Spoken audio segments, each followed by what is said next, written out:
बेळगाव महानगरपालिकेत पुन्हा एकदा सत्ताधारी पक्षांचा नगरसेवकांचा रोष उसळला आहे.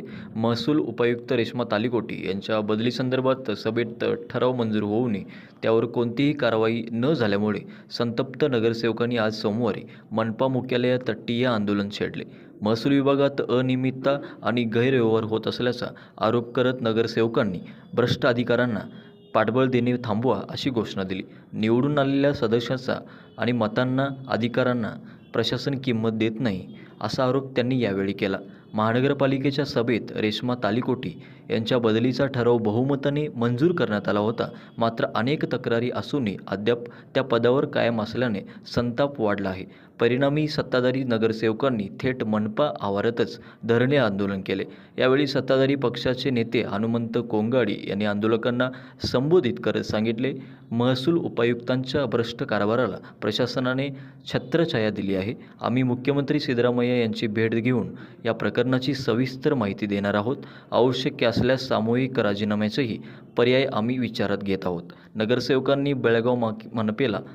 नगरसेवकांनी मनपेला सक्षम आणि प्रामाणिक अधिकारी द्यावेत, तसेच भ्रष्टाचारात गुंतलेल्या अधिकाऱ्यांना तात्काळ सेवामुक्त करावे अशी मागणी केली. या आंदोलनात सत्ताधारी पक्षाचे अनेक नगरसेवक उपस्थित राहून आपल्या मागण्यांसाठी ठाम भूमिका घेतली. त्याच्या कौन्सिल मीटिंगमध्ये एक रेझोल्युशन पास झालेलं होतं की बेळगाव महानगरपालिकेचे DC रेव्हेन्यू यांच्यावरती भ्रष्टाचाराचे भरपूर आरोप झालेले होते. त्या कौन्सिल मीटिंगमध्ये रेझोल्युशन झालेलं होतं की त्या अधिकाऱ्यांची पोस्टिंग दुसरीकडे करावं अथवा त्या पोस्टवरून त्यांना दुसरीकडे नियुक्त करण्यात यावं.